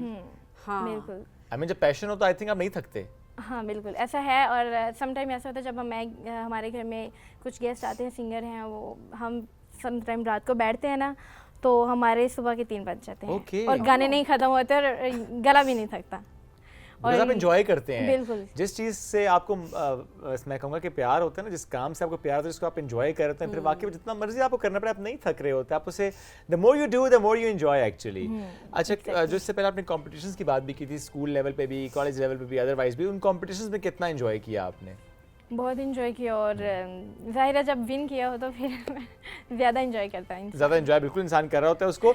अभी क्या सोचती है म्यूज़िक को लेकर, इसी तरह से आगे बढ़ना है? जी हाँ, अभी मैं प्रोफेशनली गा रही हूँ। अगर रिलीजियस में देखूँ तो उसमें भी, और 100 अबव मेरे सॉन्ग्स हो चुके हैं, और सेकुलर में जो है इसमें अभी मेरा स्टार्ट ही हुआ है। और इसके अलावा मैंने इवेंट्स वगैरह किए हैं। Okay. और अभी कुछ सॉन्ग्स पहले किए थे मैंने, कवर किए थे, बट Okay. अभी और भी कर रही हूँ। और भी करते और हैं। अनकरीब मेरी अपनी गज़ल भी रिलीज होगी, जिसकी अच्छा। कॉम्पोजिशन मैंने खुद की है। नाइस। और मेरे बाबा ने उसके लिरिक्स लिखे अरे हैं। वाह जबरदस्त, क्या अच्छा, बात तो है, बाबा ने family में लिखा है, talent। कंपोजिशन। हाँ जी ज़रा हाँ। फैमिली में टैलेंट भी है। कोई ऐसा सिंगर जिसके साथ स्टेज शेयर करने की ख्वाहिश हो? नाम ले लूँ मैं? पाकिस्तानी कोई भी सिंगर जिसके साथ आपको स्टेज शेयर करने की ख्वाहिश हो? रूना लैला जी। ओके, उनके और साथ मैंने किया भी है, मैडम तरन्नुम नाज के साथ मैंने शेयर Okay. किया भी है। Alright. और ये मेरे लिए बड़ी खुशकिस्मती की बात थी। वो भी बहुत बहुत अच्छा गाती हैं, खुदा उनको जिंदगी दे। बिल्कुल जी। और उनके साथ मैंने शेयर किया हुआ है Okay. स्टेज। नाइस। इसके अलावा मैंने बहुत से बड़े नामवर उस्तादों के सामने गाने का मुझे शर्फ हासिल हुआ है, जिनमें रईस अहमद साहब हैं, वाओ। और भी काफ़ी हमारे सिंगर्स हैं, अवैस नियाज़ी साहब हैं, और नियाज़ी ख़ानदान के बाबर नियाज़ी साहब हैं, Alright. उनके सामने। I'm sure ऐसे जब लोगों के आपने ये गाया होगा तो कॉम्प्लीमेंट्स मिलते होंगे, तो बिल्कुल। कोई ऐसा कॉम्प्लीमेंट जो आपको लगता हो कि वो आपने यहाँ रखा हुआ है कि दैट इज समथिंग जो कि बहुत वैल्यूएबल है for you, what is that one compliment? वैसे तो मुझे हर जगह से कॉम्प्लीमेंट्स बहुत अच्छे मिलते रहे हैं, अप्रिशिएट भी किया जाता है, लेकिन एक कॉलेज में मैं गई थी, वहाँ पे एक गेस्ट आई थी, मुझे उनका इतना पता नहीं है, बट उस वक्त इतना वो भी इंटरेस्ट भी नहीं होता था कौन आए करनी, बस गा दिया। लेकिन उन्होंने एक शेर मुझे डेडिकेट वो किया था। याद है शेर आपको? मुझे एग्जैक्ट याद नहीं है, आवाज़ तो देखो शोला टाइप कुछ इस तरह कोई एक शेर था। वो Okay. मुझे इतना मेरे जहन में है वो, तो वो मुझे बहुत अच्छा लगा कि किसी ने मुझे जो है वो शेर डेडिकेट किया। इसके अलावा एक वो हैं सितार बजाने प्लेयर Okay, हैं, सितार सितार के नवाज़ प्लेयर हैं। हैं, सितार नवाज़ हैं। उन्होंने मुझे किया था डेडिकेट एक जिसकी मुझे एक दूसरी लाइन याद रहेगी Please. कि हादसे यूं ही नहीं हुआ करते। अरे उन्होंने एक लाइन मुझे उसकी याद थी और वो बहुत मुझे अच्छा लगा था, और वो बहुत फेमस सितार नवाज़ हैं। अच्छा, अब पहले तो लोग ये कहते थे ना हमारे पास प्लेटफॉर्म्स नहीं है, हम क्या करें, हमारी आवाज़ अच्छी है, लेकिन अब तो सोशल मीडिया ने चीज़ आसान भी कर दी है, बिल्कुल। लेकिन आई मस्ट से कि थोड़ी चैलेंजिंग भी कर दिया है, Competition भी बहुत है। कंपटीशन बढ़ ऐसा गया बिल्कुल है। एंड देन कोई भी कमेंट आपको कुछ भी कर सकता है जिससे आप डीमोटिवेट भी हो सकते हैं, लेकिन एट द सेम टाइम बहुत सारे ऐसे लोग हैं जो आपको अप्रिशिएट भी करते होंगे। तो आप सोशल मीडिया पे जब कुछ अपलोड करती हैं, कैसा रिस्पॉन्स होता है, लोगों की सपोर्ट कैसी होती है? अच्छी होती है।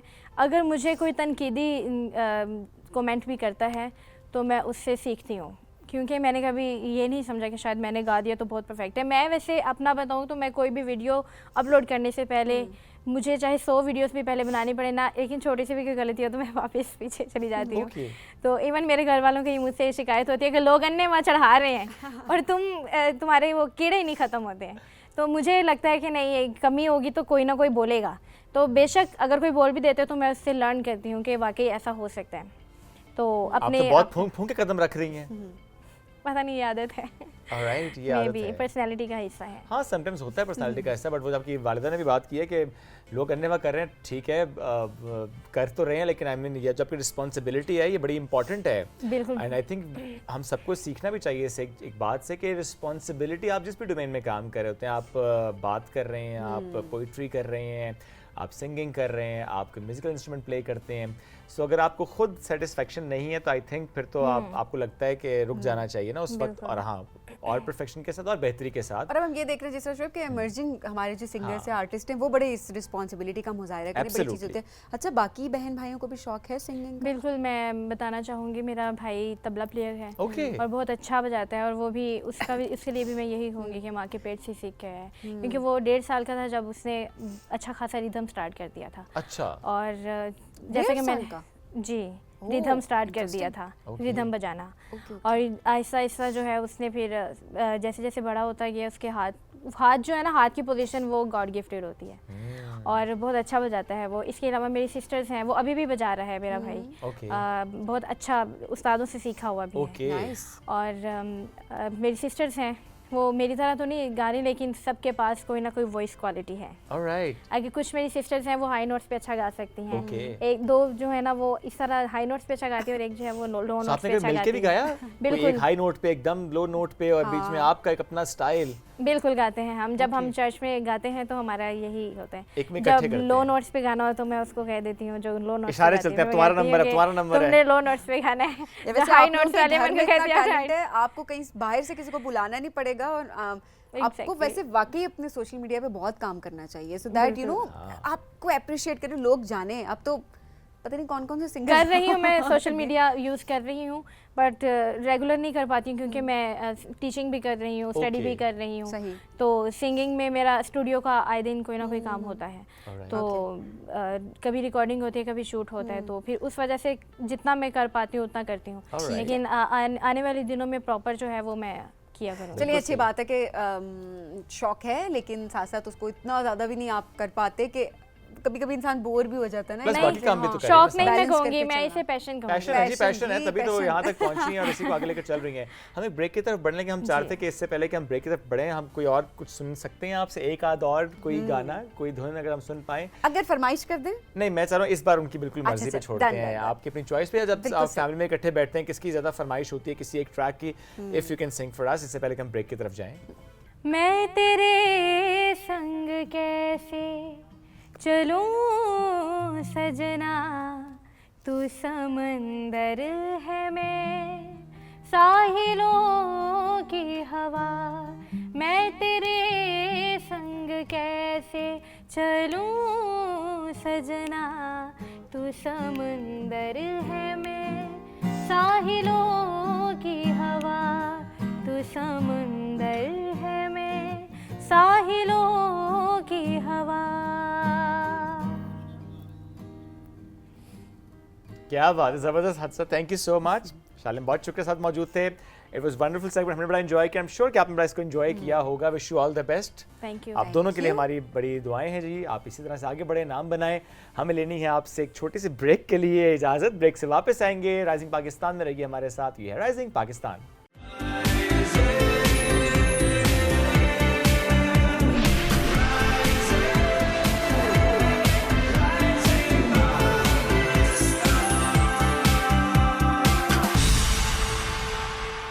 वेलकम बैक जी, राइजिंग पाकिस्तान में आपको कहेंगे खुश आमदीद। और अब ज़रा बात करते हैं पाकिस्तान की तरक्की की। तो जो हम एक यूनिटी की बात कर रहे होते हैं कि हम सब पाकिस्तानियों ने मिलकर इस तरक्की में अपना अपना किरदार अदा करना है कि हमारा मुल्क बहुत ऊपर जाए, वो डेवलपमेंट के पर्सपेक्टिव से हो, वो इकोनॉमी के पर्सपेक्टिव से हो, या फिर वो अचीवमेंट्स के पर्सपेक्टिव से हो, ये चीज़ बड़ी इंपॉर्टेंट होती है। अच्छा, अब सिर्फ पाकिस्तानियों की जब बात हो रही होती है, हमारे माइंड में आ रहा होता है अच्छा जो पाकिस्तान के अंदर रहने वाले पाकिस्तान के शहरी हैं उनकी बात हो, लेकिन अगर हम बात करें उन पाकिस्तानियों की जो कि ओवरसीज़ हैं, जो कि दूसरे ममालिक में रहते हैं, दूसरे ममालिक में सेटल हैं किसी भी रीज़न्स की वजह से, जब उनकी बात की जा रही होती है तो उनका भी बहुत किरदार होता है पाकिस्तान के इकॉनमी में। अचीवमेंट्स की जो बात मैं कर रही होती हूँ, डेवलपमेंट की जो मैं बात करती हूँ, एंड स्पेशली जो पाकिस्तान का एक सॉफ्ट इमेज उन्होंने प्रेजेंट करना होता है कि जब आप किसी और मुल्क में रह रहे होते हैं अपने आप को मनवाना, एंड देन जब आप कहीं और हैं तो इसका मतलब ये है कि आप पाकिस्तान के एम्बेसडर हैं। सो ये तमाम लोग पाकिस्तान के एम्बेसडर्स हैं जो जिनको हम कहते हैं जी ओवरसीज़ पाकिस्तानी। सो आज इनके किरदार को भी हम डिस्कस करेंगे। एब्सोल्युटली। और जब ओवरसीज़ पाकिस्तानीज़ की हम बात करें, कैसा पाकिस्तान की इकॉनमी में उनका किरदार है, इस पर हमें बात करना बड़ा ज़रूरी है। और और स्पेशली अगर ओवरसीज़ पाकिस्तानियों को कहीं पर कोई मसला दरपेश आए तो फिर वो कहाँ दरवाज़ा खटखटाएं, किससे बात करें, किससे पूछें, किससे सवाल करें, किससे सपोर्ट मांगें। तो ऐसे में ओवरसीज़ पाकिस्तानियों के लिए ओवरसीज़ पाकिस्तान फाउंडेशन यानी OPF, आज हम इसके किरदार की बात करेंगे। कितने अरसे से OPF कायम है, कैसे काम कर रहा है, कौन से नए इनिशिएटिव्स लिए हैं OPF ने, और कैसे OPF उनकी फलाह बहबूद के लिए काम कर रहा है, इस पर बात करने के लिए प्रोग्राम में ज्वाइन किया ओवरसीज़ पाकिस्तानी फाउंडेशन की बोर्ड ऑफ गवर्नर के चेयरमैन है सैयद कमर रज़ा साहब। सर अस्सलाम वालेकुम, कैसे हैं आप? वालेकुम अस्सलाम सर, अल्लाह का शुक्र, आप ठीक हैं? अल्हम्दुलिल्लाह बिल्कुल ठीक ठाक, so good to have you. Sir थोड़ा सा बताएं कि स्कोप क्या होता है OPF का, किस तरीके से आप लोग काम करते हैं? जी, जैसे आपने अभी बताया नाजरीन को कि OPF बना है 1979 में, इसको बने हुए 45 साल हुए हैं और ओवरसीज़ वेलफेयर का इदारा है, जितने भी ओवरसीज़ पाकिस्तानीज़ हैं। तो इस वक्त अब तक जो ख़ास तौर पे ओवरसीज़ पाकिस्तान फाउंडेशन देख रही थी, वो लोग जो लोग वीज़ा प्रोटेक्ट करवा के जाते हैं, जो वर्क परमिट पे बाहर जाते हैं और वहाँ पर अगर उनको उनके एम्प्लॉयर के साथ कोई इशू होता है, अगर खुदा न खासा किसी हादसे की सूरत में या उनकी डेथ की सूरत में, तो उनके वेलफेयर के जितने भी एस्पेक्ट्स हैं उसको OPF देखते हैं। अच्छा, ये आपने एक वर्ड यूज़ किया वीज़ा प्रोटेक्ट करवा के जाते हैं, बिकॉज बहुत से लोगों के लिए ये बड़ी नई टर्म होती है।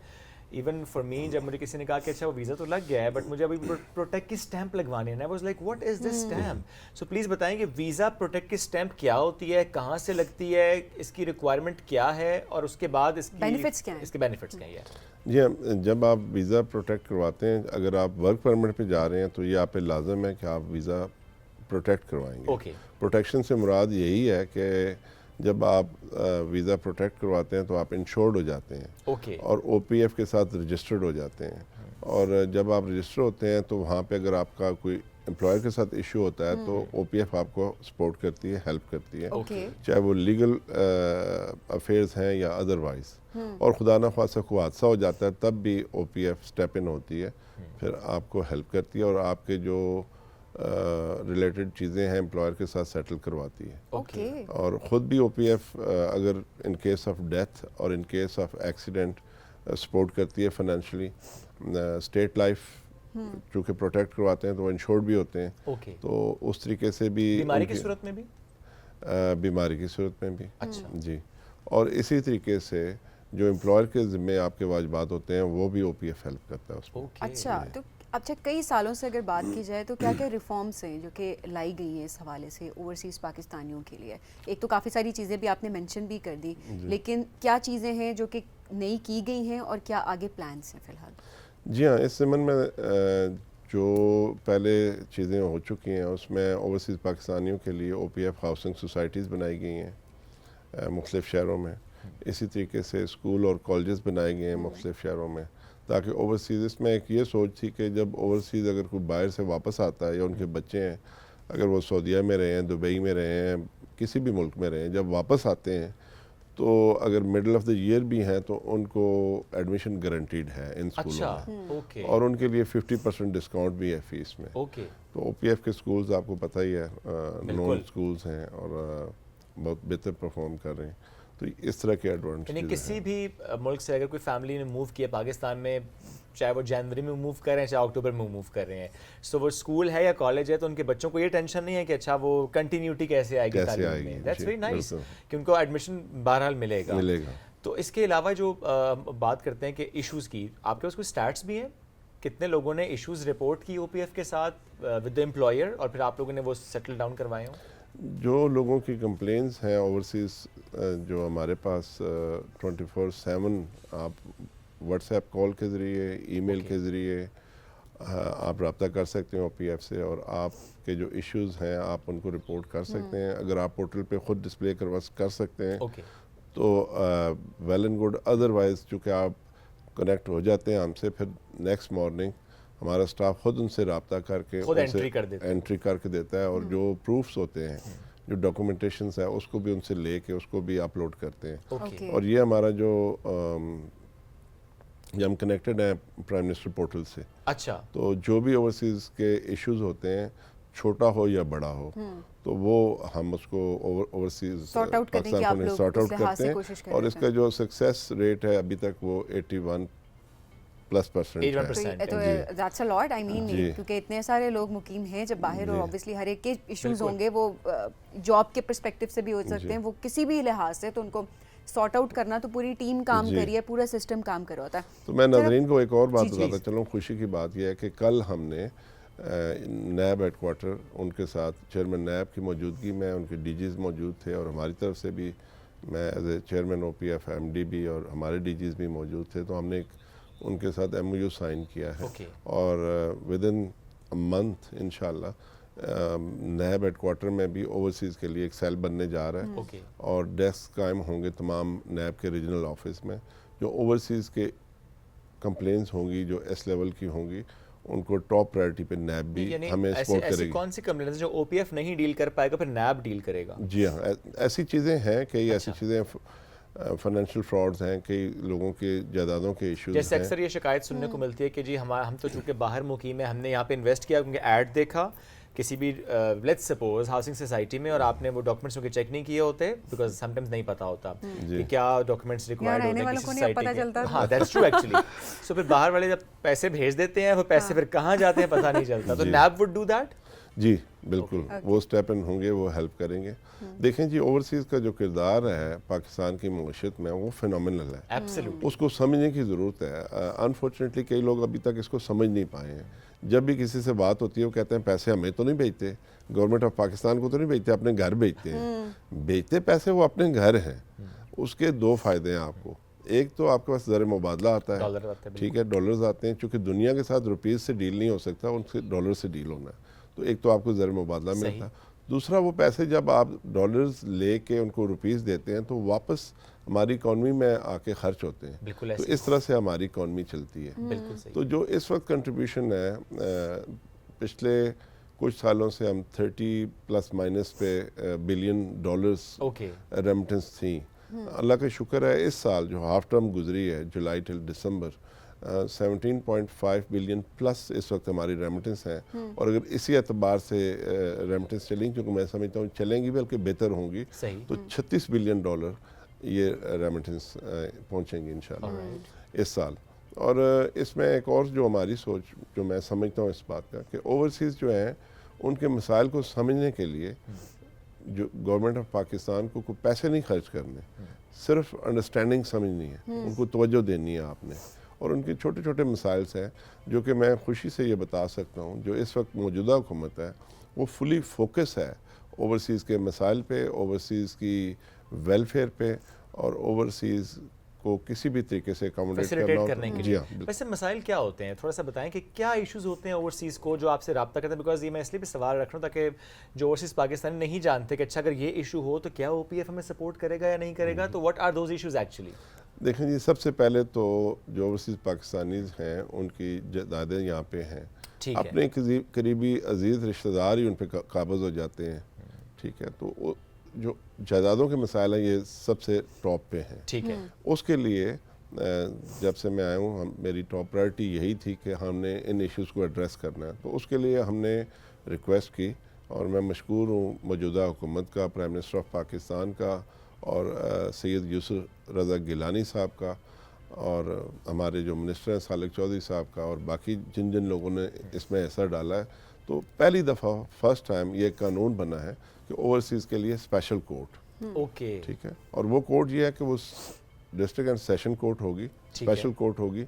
अब जो ओवरसीज़ के प्रॉपर्टी केसेस हैं वो सिविल कोर्ट्स में नहीं जाएंगे, वो directly district and session court, special court देखेगी उनको, और 90 दिन के अंदर उनका फैसला करेगी। अच्छा। और अगर अपील में कोई भी पार्टी जाना चाहेगी तो उनके पास 15 दिन होंगे, ठीक है। और फिर हाई कोर्ट में अपील होगी, अगेन हाई कोर्ट भी उस केस को 90 दिन के अंदर रिजॉल्व करेगा। इस तरह थोड़ा स्पीडी जस्टिस, जी, एक्सपेडाइट करना भी बड़ा इंपॉर्टेंट है। जी हाँ, और इसमें एक और खास बात, जो इसकी बहुत इंपॉर्टेंट बात यह है कि जो ओवरसीज़ पाकिस्तानीज़ हैं वो अपने रिस्पेक्टिव कंट्रीज से ऑनलाइन अपना इस्तखासा, अपना केस दायर कर सकेंगे, और अपने केस को परसू करने के लिए वो वीडियो लिंक के ज़रिए नियरेस्ट जो कॉन्सुलेट है या एम्बेसी है उसमें जाके अच्छी बात है, आना नहीं पड़ेगा।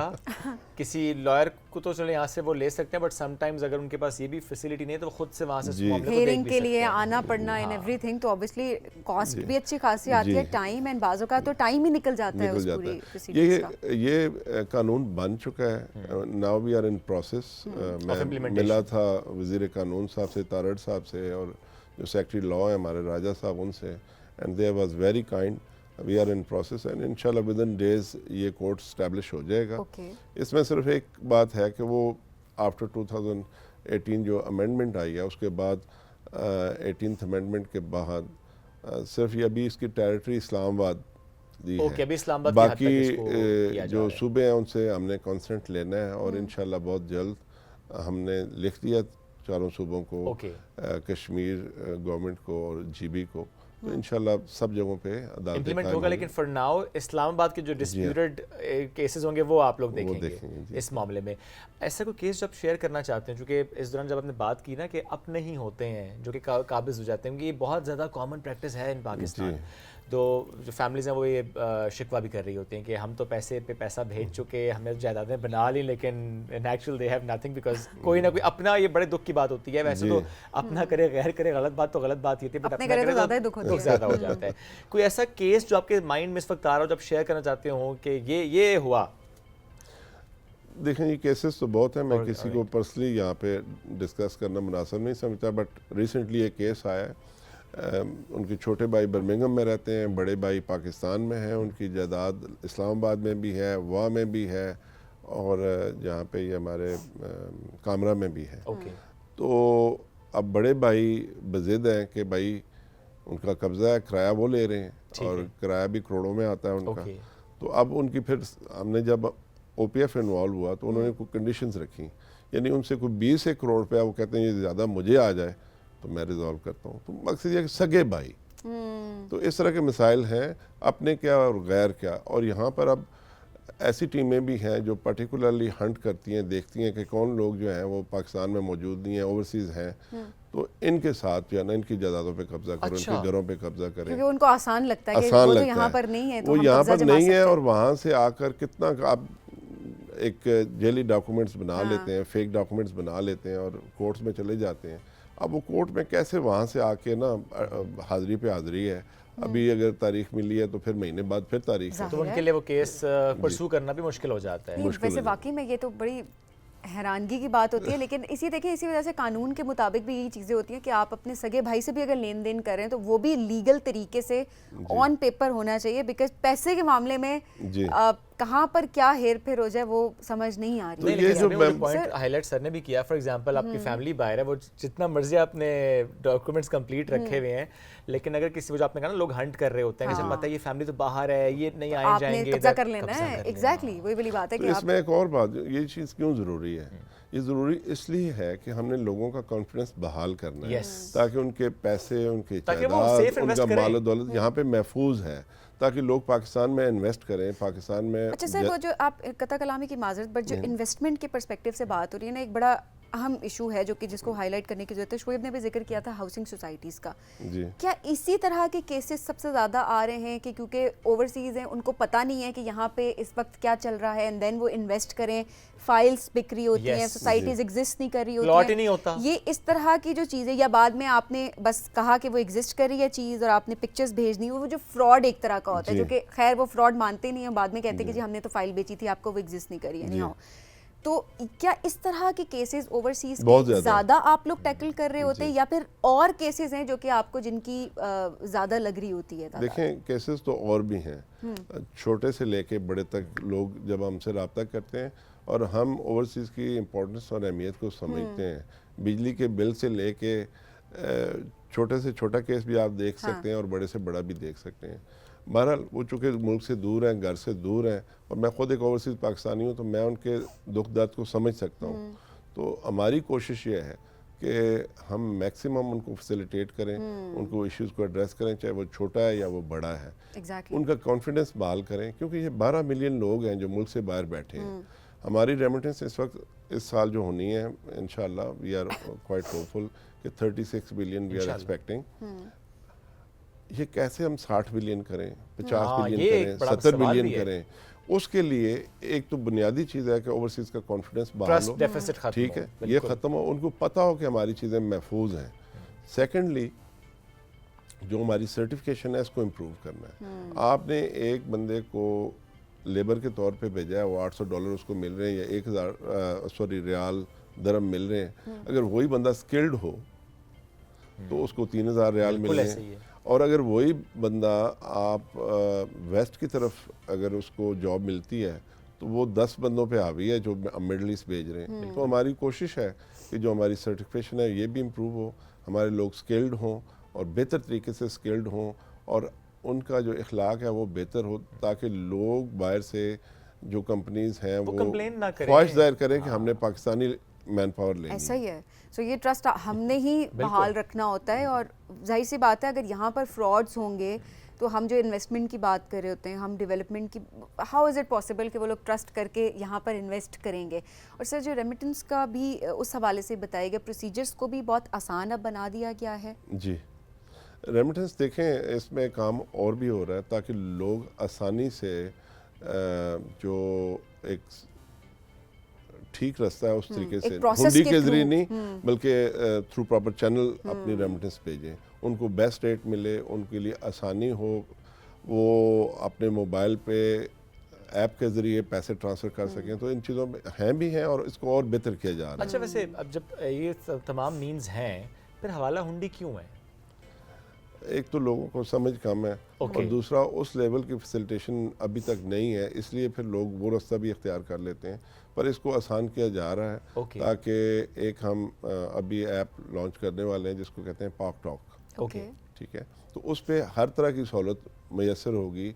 जो ओवरसीज़ पाकिस्तानीज़ हैं वो सिर्फ ऐप पे जाएंगे और उसमें जो भी उनको सर्विस ज़रूरत होगी उसके ज़रिए जो है इंशाल्लाह जल्दी देखेंगे आप प्राइम मिनिस्टर पाक टॉक पाक टॉक जी, पाक टॉक एक एप्लीकेशन आने वाली जी, पाक talk. It's a very interesting name as well. पाक टॉक और इस पाक टॉक के जरिए बहुत जल्दी ओवरसीज पाकिस्तानी रेमिटेंसेस भेज पाएंगे। आई mean that would be very easier. और खुद भी जो लोग होते हैं अपने प्यारे, आपके प्यारे जो बाहर गए हुए हैं, उनको भी आप गाइड जरूर करें कि अगर वो आपको पैसे भेज रहे हैं तो आप उनको इस चीज़ से गाइड करें कि नहीं आप प्रॉपर चैनल के थ्रू भेजें, ताकि पैसे तो आने ही है ना, अगर चैनल के थ्रू आएंगे तो उसका फ़ायदा हमारी इकोनॉमी को होगा, हमारे मुल्क को होगा। बल्कि इसमें एक चीज़ और ऐड करता हूँ, ये मत कहा कर बस एक फ़ोन भेज दो, पैसे मंगवा लेकर फ़ोन खुद यहाँ पे लिया करें ना, क्या हो जाएगा। हाँ, यहाँ पे खरीदे ना। ये यहाँ पे रहने वाले ये ट्रस्ट इश्यूज यहाँ के ख़त्म होंगे तो फिर बाहर आप जो है ना वो ट्रस्ट को बहाल कर सकेंगे। तो अपने सिस्टम पे, अपने मुल्क पे, अपनी स्टेट पे, अपने कानून पे, अपनी हुकूमत पे ट्रस्ट करना जो है ना वो बड़ा इंपॉर्टेंट होता है, सो दैट हम दूसरों को समझाने के काबिल भी हों। बड़ी इंपॉर्टेंट चीज़ है। जो इसमें एक और बात मैं ऐड करूँ, दावे तो बहुत लोगों ने किए हैं ओवरसीज़ के लिए, पर मैं आपको ये पूरे वसूख से बता रहा हूँ इस वक्त जो हुकूमत है ना वो फोकस है और इंशाल्लाह बहुत जल्द हम अप्रैल में कन्वेंशन करने जा रहे हैं जो ओवरसीज़ के से रिलेटेड इश्यूज़ हैं वो इंशाल्लाह बिफोर टाइम एड्रेस होंगे और जिस दिन वो कन्वेंशन होगा उस दिन वो अनाउंस होगा कि ये आपकी ये चीज़ें हल हो चुकी हैं फ्रॉम हियर ऑनवर्ड। तो इस वक्त मैं ये आपकी तवसत से जो ओवरसीज़ पाकिस्तानीज़ हैं उनको ये मैसेज देता हूँ कि जो मौजूदा हुकूमत है वो फोकस है ओवरसीज़ की वेलफेयर पे, ओवरसीज़ के जो इश्यूज़ वो फेस करते हैं, जो उनके मसाइल हैं उनसे आगाह भी है और मैं उन्हीं में से एक उनका नुमाइंदा हूँ जो एक ब्रिज का रोल कर रहा हूँ between overseas Pakistanis and government of Pakistan. And मुझे ये बताते हुए खुशी हो रही है कि तमाम जो स्टेक होल्डर हैं गवर्नमेंट में वो फोकस हैं ओवरसीज़ पाकिस्तानीज़ पे और उनको फैसिलिटेट करने के लिए। बिल्कुल ऐसे ही है। और जो रेमिटेंस बढ़ाने की इससे पहले बात हुई कि कैसे 36 अरब डॉलर्स को हमने 70 अरब डॉलर तक लेकर जाना है, आई एम श्योर बहुत से स्टेप्स होंगे जो कि आप सोच भी रहे होंगे, आप करते भी होंगे इस पर काम।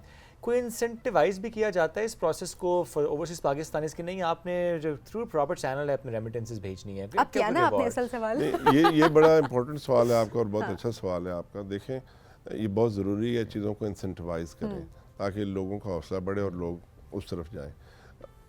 हम जो छोटी रेमिटेंस हैं उन पे भी काम कर रहे हैं, उनको भी इंसेंटिवाइज करेंगे, मगर जो बड़े पैसे भेज रहे हैं, मैं आपको मिसाल के तौर पे 2 चीज़ें बताता हूँ और भी ऐड करेंगे इसमें, और ये डिलीवरेबल्स हैं जो हमने अनाउंस करने हैं। अगर आपने $1 लाख भेजा है तो 25% अगर कोई गाड़ी आप इंपोर्ट करते हैं उसके जो टोटल बिल बनता है उसमें से आपको डिस्काउंट मिलेगा। ओके। और अगर आपने $2 लाख भेजे हैं तो 50% डिस्काउंट। ओके। अगर कोई गाड़ी आप इंपोर्ट करते हैं। और इसी तरह से अगर आप कोई जायदाद खरीदेंगे तो उसमें भी अगर $1 लाख है तो 25% टोटल जो आपका टैक्स बनता है।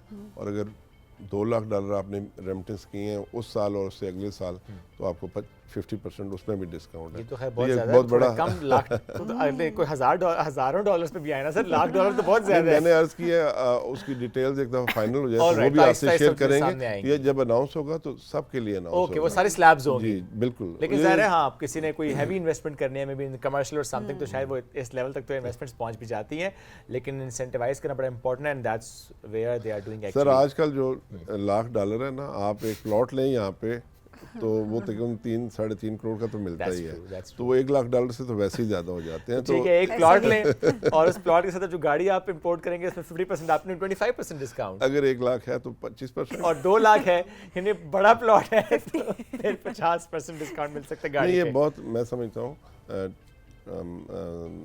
बहुत अहम डेवलपमेंट है। बहुत अहम डेवलपमेंट है क्योंकि हमारे यहाँ टैक्सेस बहुत ज़्यादा है। अगर आप अच्छी गाड़ी रखेंगे तो बड़े हैवी टैक्सेस हैं। ऐसे ही है सर। अगर ये डिस्काउंट मिलता है, लोग अफोर्ड कर सकते हैं तो उनको ये सहूलत होनी चाहिए। बिल्कुल सही है सर, ये तो आपको पूरा ऐड हम दे रहे हैं। आप प्लॉट खरीदें और गाड़ी पे 50% डिस्काउंट हासिल करें। ओवरसीज पाकिस्तानीज के लिए बड़ा डिस्काउंट है। बड़ी खबर है, ब्रेकिंग न्यूज़ है ये अभी तक। सर बहुत शुक्रिया साथ मौजूद थे। It was wonderful having you and Thank OKF is doing wonderful job and keep up the great work sir. ज़रा फैसिलिटेट कर रहे हैं ओवरसीज पाकिस्तानीज़ को, कोशिश कर रहे हैं रेमिटेंसेस बढ़े हैं, कोशिश करते हैं ग्रीवेंसेस कम हो, ट्रस्ट डेफिसिट कम हो और पाकिस्तान की तरक्की में जो किरदार ओवरसीज पाकिस्तानीज़ का है उसको हम और इन्हांस कर सकें। आपसे लेते हैं अब हम इजाज़त। इस शो से दोबारा मुलाकात करेंगे कल। बहुत सा ख्याल रखिए, दुआ में याद रखिए। अल्लाह हाफिज़।